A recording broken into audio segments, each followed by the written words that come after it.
अल्लाह के रसूल रास्ते से गुजर रहे, पीछे में एक नौजवान पत्थर लेकर के बैठा हुआ है।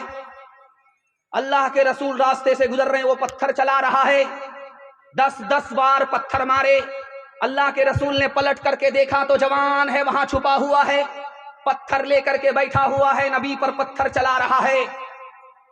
करीब गए, जवान सरगाड़ करके बैठ गया, मारे शर्म के सरगाड़ करके बैठ गया। अल्लाह के रसूल ने उस जवान से कहा कि तुम मुझको पत्थर इसलिए मारते हो कि मैं तुमको जन्नत की तरफ बुलाता हूं, तुम मुझको पत्थर इसलिए मारते हो कि मैं तुमको जहन्नम से बचने की ताकीद करता हूं।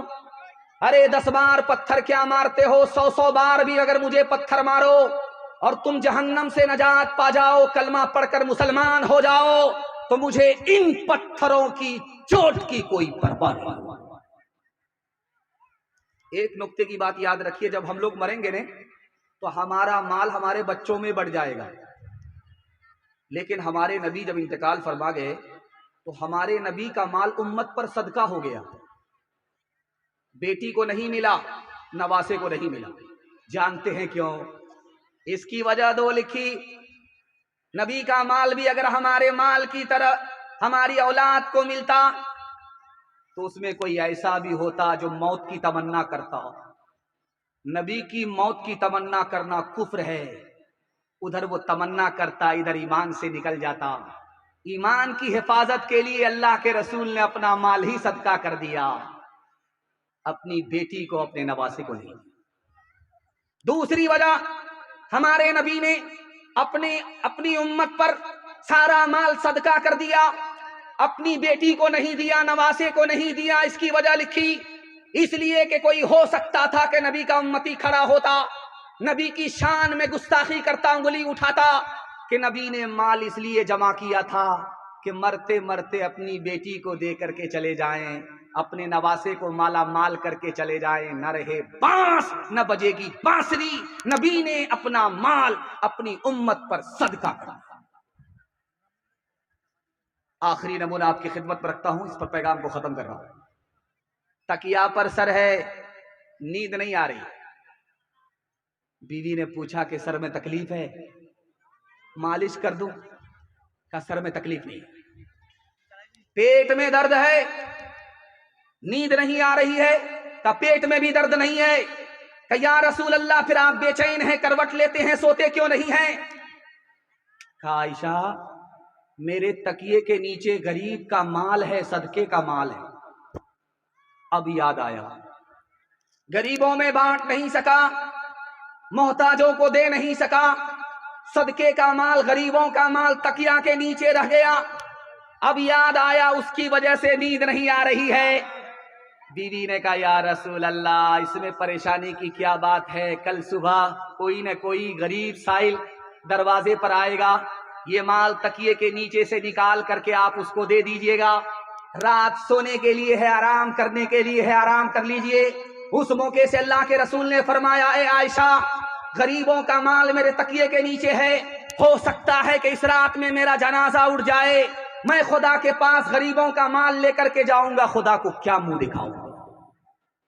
हाथ उठाइए, वादा कीजिए, पहले अपना मकान बनाएंगे, बाद में मदीना देखने के लिए जाएंगे। हाथ उठाइए इंशाअल्लाह। सीधा जेल में जाकर के दाढ़ी रखेंगे। हाथ उठाइए इंशाअल्लाह। मैंने आपको देख लिया, जरा जलसा खत्म होने दीजिए, उसके बाद मुलाकात करते हैं। बात खुदा है सबसे बरतर, शाफ़े महशर, शाफ़े महशर। बात खुदा है सबसे बरतर, शाफ़े महशर, शाफ़े महशर। जुल्म तशद्दुद सहने वाला, कुछ न ज़बान से कहने वाला, बल्कि दुआएं देने वाला, बल्कि दुआएं देने वाला, रहम करम का यकता पैक है। बात खुदा है सबसे बरतर, शाफ़े महशर, शाफ़े महशर। रब का दुलारा, जग का प्यारा, दिल का टुकड़ा, आँख का तारा, अर्ज़ो समार आलम सारा,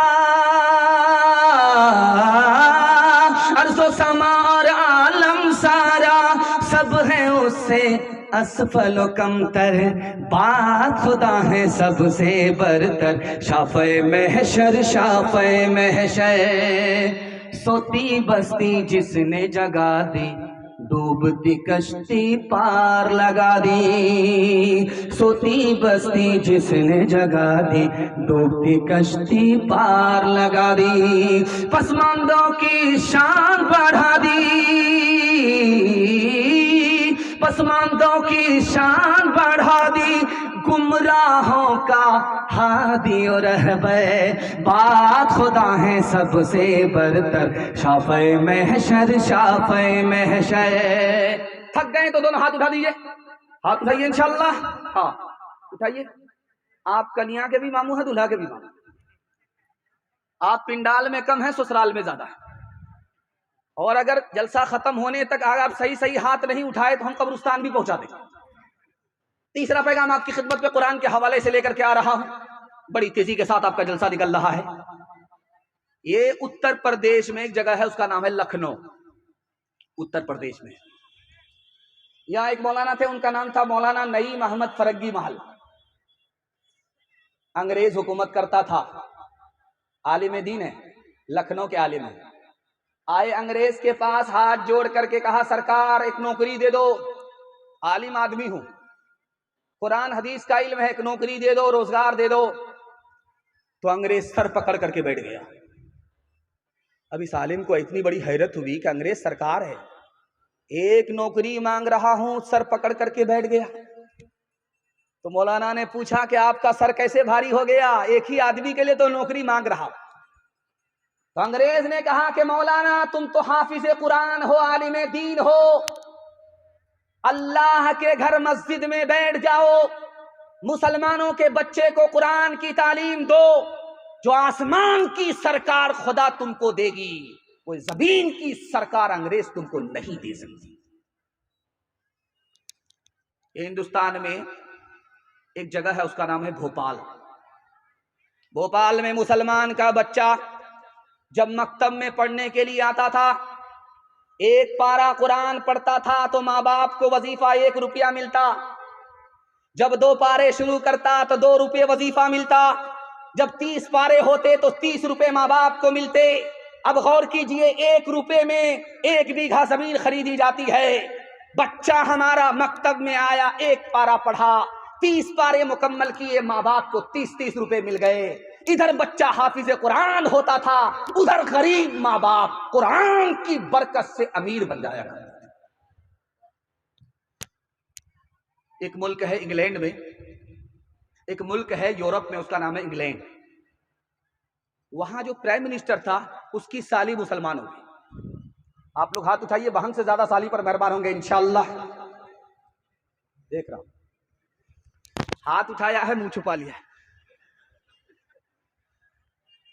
इंग्लैंड में जो वजीर आजम था, उसकी साली मुसलमान हो गई। अब ये प्रेस वाले जितने देख रहे हैं, चैनल वाले, सारे के सारे जमा हो गए। उस औरत के सामने माइक लेकर के खड़े हो गए, सवाल किया कि तुमने इस्लाम कैसे कबूल किया? प्राइम मिनिस्टर की साली हो, तुम्हारा जो बहनोई है वो ईसाई है, तुम कैसे मुसलमान हो गई? उसका जवाब सुनिए, आपका दिल खुश हो जाएगा, पैर के नीचे से जमीन निकल जाएगी। उसने कहा कि जब मैं कुरान पढ़ती थी तो मुझको सुकून मिलता था, जब मैं कुरान का तर्जमा सुनती थी, कुरान को समझती थी, और ज्यादा सुकून मिला। और जब मैं कुरान पर ईमान ले आई तो इतना सुकून मिला, इतना सुकून मिला कि शराब के बगैर, गाने के बगैर रोज मीठी नींद सोती हूं। कुरान की बरकत से, कुरान पर ईमान लाने के बाद ऐसा सुकून मिला कि शराब को कभी हाथ नहीं लगाया, गाना बजाना कभी नहीं। हाथ उठाइए, वादा कीजिए, जहां फ्री में तालीम मिलेगी वहीं अपने बच्चे को पढ़ाएंगे। हाथ उठा दीजिए इंशाअल्लाह। मंगनी के बैल का आदमी दांत देखता है, मंगनी में तालीम नहीं मिलती। जहां जितना पैसा लगे लगाना है, कुरान की तालीम जितनी अच्छी जहां होती हो, वहां अपने बच्चे को दाखिल करके कुरान से पहले अपने बच्चे को मुसलमान बनाना है। डॉक्टर बाद में, इंजीनियर बाद में, पहले अपने बच्चे को मुसलमान बनाना। एक बार हाथ उठा दीजिए इंशाअल्लाह।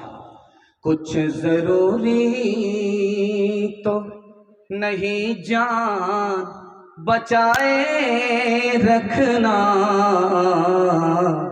जान से बढ़ के है ईमान बचाए रखना, जान से बढ़ के है। याद रखनी है ये असलाफ की ताकीद हमें,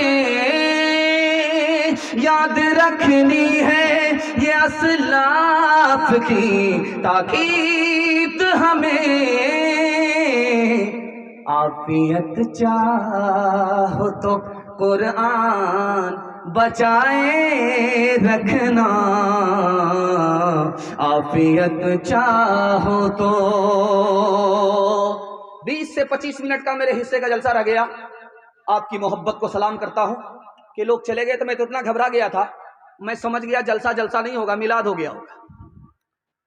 लेकिन मैंने सोचा कि मुझे क्या फर्क पड़ता है, मिलाद अगर बना तो अगरबत्ती जलाऊंगा, मोमबत्ती जलाऊंगा और सबका जिंदा का फातिहा करके मैं यहां से चला जाऊंगा। लेकिन अल्लाह का शुक्र है आप बेदार हैं और जलसा ऐसा महसूस हो रहा है कि अभी शुरू हुआ है। अल्लाह आपके ज़मीर को जिंदा फरमाए, आपकी हर मुश्किल को आसान फरमाए। चौथा पैगाम दुनिया और आखिरत के हवाले से यहां से लेकर के वहां तक सुनने के लिए तैयार हैं? जोश के साथ हाथ उठाइए इंशाअल्लाह। जवानी में सोएंगे, बुढ़ापे में जागेंगे, हाथ उठाइए इंशाअल्लाह। मैं देख रहा कि ये लोग कहां जाकर के बेदार होंगे। लगता है कि दूसरा रमजान लाना पड़ेगा। लुकमान हकीम का आपने नाम सुना।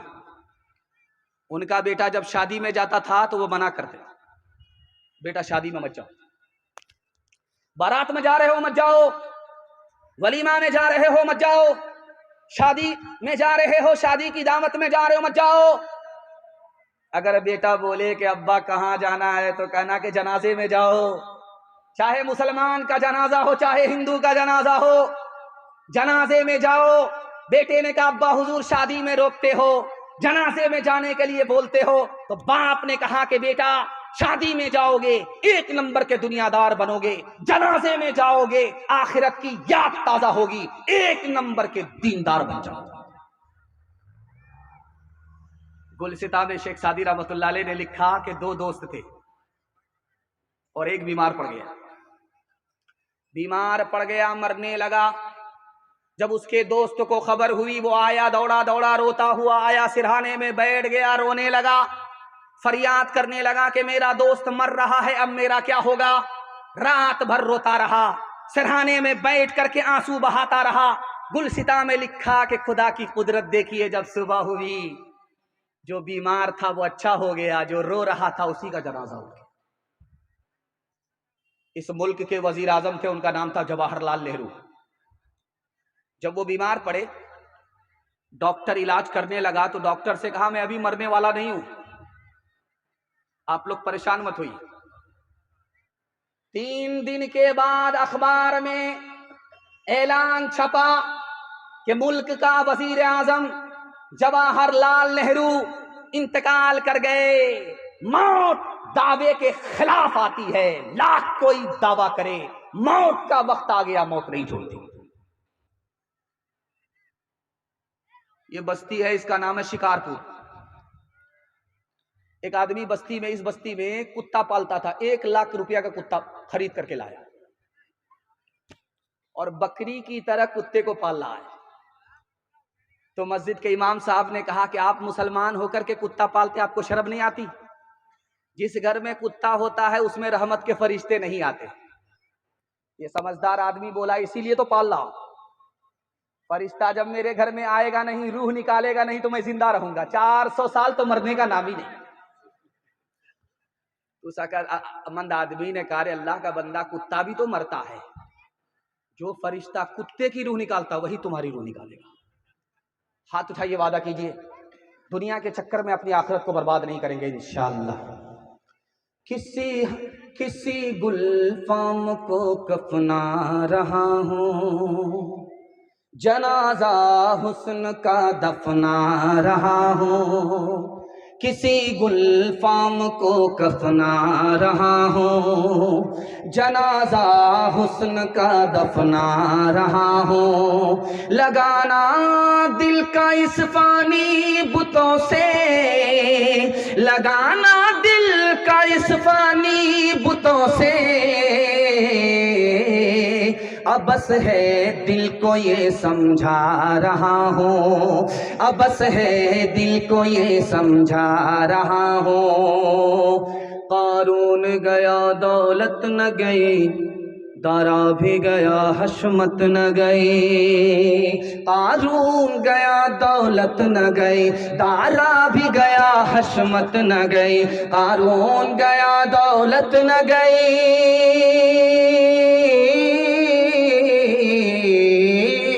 कारून गया दौलत न गई, दारा भी गया हशमत न गई। इंसान की मगर खसलत न गई, ये तेरा है वो मेरा है। इंसान की मगर खसलत न गई, ये तेरा है वो मेरा है। जो इस दुनिया में आएगा कुछ रोज ठहर के जाएगा। जो इस दुनिया में आएगा कुछ रोज ठहर के जाएगा। जो इस दुनिया में आएगा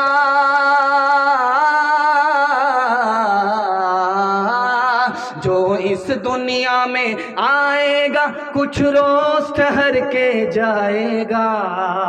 ये झगड़ा काम न आएगा, ये तेरा है वो मेरा है। ये झगड़ा काम न आएगा, ये तेरा है वो मेरा है। 3 मिनट का पैगाम आपके जलसे को मुकम्मल करने के लिए जा रहा हूं। मुश्किल से 15 मिनट का जलसा रह गया। आप भी सोचेंगे अभी तो 5 मिनट बोला था कि 20 मिनट का जलसा रह गया, अब 15 मिनट बोल रहा है, आगे जाकर के फिर बोलेगा 15 मिनट। हम लोगों का पूरा पंक्चर ही कर देगा। बड़ी रफ्तार के साथ आपका जलसा निकल रहा है। मैं दुआ करता हूं, कबूलियत की घड़ी है कि अल्लाह आपकी हर मुश्किल को आसान फरमाए। आपके जवान बेटे को अल्लाह जायज रोजगार अता फरमाए। जवान कुंवारी बेटी के लिए अल्लाह गैब से मुनासिब जोड़े का इंतजाम फरमाए। मैं जो पैगाम आपको सुनाने के लिए आ रहा हूं, इसको कहां से आ रहा हूं सुनाने के लिए? खड़गपुर से आ रहा हूं। खड़गपुर में निकला हूं 4 बजे और यहां बारसोई पहुंचा हूं 5 बजे और कारी रूहुल्लाह साहब के साथ मैं आपके जलसे में ईशा के वक्त में पहुंचा हूं। इतनी दूर से ये 3 मिनट का पैगाम आपको सुनाने के लिए आ रहा हूं। अगर आपने इनकी हिफाजत कर ली तो आपका जितना फायदा उतना मेरा भी फायदा नहीं। आपका क्या फायदा होगा? आपके हाथ में भी पैसा होगा, जेब में भी पैसा होगा, घर में भी पैसा होगा। जरूरत खत्म हो जाएगी, पैसा खत्म नहीं होगा, गारंटी। ये पैगाम आप ध्यान से सुनिएगा, इसकी हिफाजत कीजिए। हाथ में भी पैसा होगा, मसनदे रसूल पर बैठ करके गारंटी देता हूं। हाथ में भी पैसा होगा, जेब में भी पैसा होगा, घर में भी पैसा होगा। पैसा खत्म नहीं होगा, जरूरत खत्म हो जाएगी, दावा है। मगर इसके लिए आपको 2 काम करने हैं। इसको दिल की डायरी पर नोट कीजिए। पहला काम हलाल कमाना। अगर हराम कमाएंगे तो मैं गारंटी वापस लेता हूं। और दूसरा काम हिसाब से खर्च करना है। थोड़ा पैसा है, थोड़ा खर्च कीजिए। दूसरे को देख कर दिखा करके पैसे को पानी की तरह मत बहाइए। आप सिर्फ हलाल कमा करके 1 साल दिखाइए, हिसाब से खर्च करके 1 साल दिखाइए। आपके हाथ में भी पैसा होगा, जेब में भी पैसा होगा, घर में भी पैसा होगा। जरूरत खत्म हो जाएगी, पैसा खत्म होगा। मुसलमानों को 3 तरह से बर्बाद किया। मुसलमानों पर उन्होंने 3 सितम ढाए। पहला सितम, दूसरा सितम, आखिरी सितम क्या था? ये मेरा दूसरा सवाल है। तीसरा और आखिरी सवाल है, मुसलमान और खजूर का दरख्त दोनों बराबर, मुसलमान और घोड़ा दोनों बराबर, मुसलमान और खेती दोनों बराबर। कैसे? ये आखिरी सवाल है, सो करके सुनेंगे। हाथ उठा दीजिए इंशाअल्लाह। खैर, जनाजा पढ़ाने में देर नहीं लगेगी। 3 सवाल हैं, पैगाम शुरू हो रहा है। 3 मुसीबत होती है। एक मुसीबत से दर्जा बुलंद होता है। मुसीबत घर में आई तो क्या कहता है कि अल्लाह जो जिस हाल में रखे वो हाल अच्छा। इस मुसीबत से अल्लाह दर्जे को बुलंद फरमा देता है। मुसीबत आई, जबान से शिकायत नहीं, घर में तकलीफ है, सर को आसमान पर उठाया नहीं, खामोशी के साथ सब्र कर रहा है कि अल्लाह इस बुरे दिन को अच्छे दिन से तब्दील फरमाएगा। इस मुसीबत से अल्लाह गुनाह माफ फरमा देता है। तीसरी मुसीबत है, मुसीबत आई, खुदा की नाफरमानी शुरू कर दिया, खुदा की शिकायत शुरू कर दिया, जमीन और आसमान को सर पर उठाना शुरू कर दिया। इस मुसीबत से पिछले गुनाह हुए हैं जिसकी सजा इस मुसीबत से मिल रही है। अंग्रेज जब इस मुल्क में आया तो 3 तरह से मुसलमानों को बर्बाद किया, 3 तरह से सितम ढाए। पहला सितम यह किया कि अदालत में मुसलमानों की नौकरी को बंद कर दिया, पहला सितम। फौज में मुसलमानों की भर्ती को बंद कर दिया, दूसरा सितम। मुसलमानों को अपने मुसलमान सरकार से जमीन मिली हुई थी, कलेक्टर को जमींदार बना दिया, कलेक्टर ने मुसलमानों की जमीन को समेट लिया, ये तीसरा सितम। अंग्रेज कल किया करता था, मुसलमानों की जमीन को समेटने के लिए, लूटने के लिए कलेक्टर को जमींदार बनाता था। आज अंग्रेज की तारीख दोहराने के लिए वक्फ तरमीमी भी लाया है ताकि मस्जिद की जमीन को भी समेट लिया जाए, ईदगाह कब्रिस्तान की जमीन को भी लपेट लिया जाए। मुसलमान की मिसाल घोड़े की तरह है, घोड़ा कितनी ही दूर चला जाए घर अपना वापस लौटता है। मुसलमान गुनाह करके खुदा की रहमत से कितनी ही दूर चला जाए, जैसे ही वो तौबा करता है खुदा की रहमत से करीब हो जाता है। जैसे घोड़ा वैसे मुसलमान। मुसलमान की मिसाल खजूर के दरख्त की है। खजूर का दरख्त जमीन में गड़ा हुआ होता, उसका सर आसमान में होता है। ठीक खजूर के दरख्त की तरह मुसलमान है, उसके सीने में ईमान है और उसका अमल आसमान को पहुंचता है। जैसे खजूर का दरख्त है वैसे मुसलमान। अभी हमारे खेत में खेती खड़ी है, मकई की खेती खड़ी है। जब उस पर तूफान आता है तो वो डोलती है, हवा चलती है तो वो डोलती है, फिर संभल जाती है, जड़ से उखड़ती नहीं है। जैसे खेती है वैसे मुसलमान है। मुसलमान के ऊपर मुसीबत आती है, वो सब्र का सहारा लेकर के संभल जाता है, जड़ से उखड़ता नहीं है। जैसे खेती है वैसे मुसलमान है। बातिल के खिलाफ, जालिम के खिलाफ हम लोग खड़े होंगे, ईमान लेकर के, सर पे कफन बांध करके खड़े होंगे। हाथ उठा दीजिए इंशाअल्लाह। मुसीबत को देखेंगे, जमीन में पांव पटकेंगे, हाथ उठा दीजिए इंशाअल्लाह। जिंदाबाद जिंदाबाद ए मोहब्बत जिंदाबाद। मंदिर में तू, मस्जिद में तो ही है ईमानों में, मुरली की तानों में तू और तू ही है आजानों में। तेरे ही दम से तीनों धर्म की, तेरे ही दम से तीनों धर्म की दुनिया है आबाद। जिंदाबाद जिंदाबाद ए मोहब्बत जिंदाबाद। प्यार की आंधी रुक न सकेगी नफरत की दीवारों से, खून मोहब्बत हो न सकेगा खंजर से तलवारों से। प्यार की आंधी रुक न सकेगी नफरत की दीवारों से, खून मोहब्बत हो न सकेगा खंजर से तलवारों से। मर जाते हैं आशिक जिंदा, मर जाते हैं आशिक जिंदा, रह जाती है याद। जिंदाबाद जिंदाबाद ए मोहब्बत जिंदाबाद। इश्क बगावत कर बैठे तो दुनिया का रुख मोड़ दे, आग लगा दे महलों में और ताजे शाही तोड़ दे। मौत से खेले सीना ताने, मौत से खेले सीना ताने, कुछ न करे फरियाद। जिंदाबाद जिंदाबाद ए मोहब्बत जिंदाबाद। आप लोग तो इतना गौर से देख रहे हैं कि मुझे डर लगता है कि कहीं आपकी नजर न लग जाए, लेकिन मैं भी चालाक आदमी हूं, दम करके बैठा हूं। आप नजर लगाते रहिए, हम उतारते रहते हैं। 3 मिनट का पैगाम आपकी खिदमत में रखने के लिए जा रहा हूं। जिस हाल में भी सुन रहे हैं, जैसा भी सुन रहे हैं, बहुत अच्छा, जैसा आपका दाल चावल वैसा मेरा फातिहा। 3 मिनट का पैगाम आपकी खिदमत में रखता हूं। मस्जिद से जब आजान की सदा लगे तो आप खामोश हो जाइए, ध्यान उधर दीजिए कि क्या बोला जा रहा है।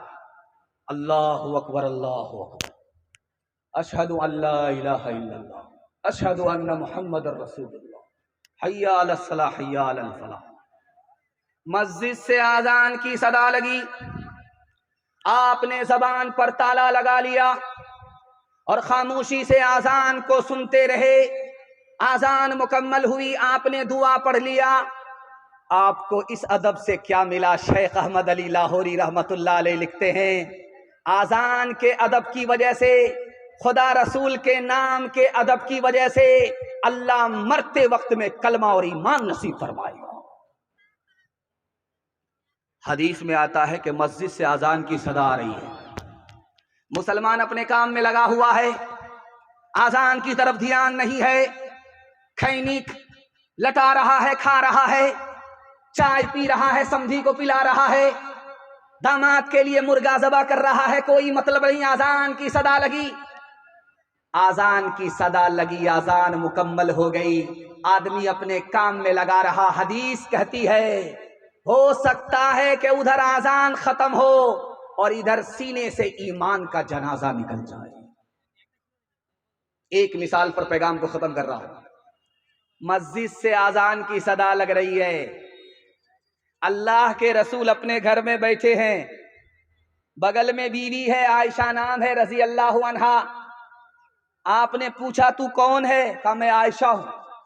कहा तू कौन आयशा? कहा अबू बकर की बेटी हूं। कहा कौन अबू बकर की बेटी? कहा अबू कहाफा के बेटे। कहा कौन अबू कहाफा के बेटे? डर के मारे भाग गए। बाद में आकर के पूछा या रसूल अल्लाह, मैं आपकी बीवी आयशा, आपने मुझको नहीं पहचाना?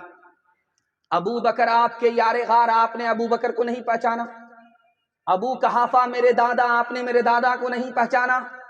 उस मौके से अल्लाह के रसूल ने फरमाया, ए आयशा, जब मस्जिद से आजान की सदा लगती है तो मैं सिर्फ और सिर्फ खुदा को पहचानता हूं, किसी को नहीं पहचानता। हाथ उठाइए, वादा कीजिए अल्लाह की बंदगी करेंगे इंशाअल्लाह। रमजान से पहले भी, रमजान के बाद भी हाथ उठाइए इंशाअल्लाह। आज आजान सुनेंगे, कल नमाज पढ़ेंगे इंशाअल्लाह। मैं नूर के तड़के में जिस वक्त उठा सो गए, अल्लाह की रहमत के दरवाजे खुले पाए। जो रिस्क का तालिब हो मैं रिस्क उसे दूंगा, जो तालिब जन्नत हो जन्नत की तलब लाए। जिस जिस को गुनाहों की बख्शिश की तमन्ना हो, मैं रहम से बख्शूंगा, वो शर्म से बचताए। आकाए गदा पैवे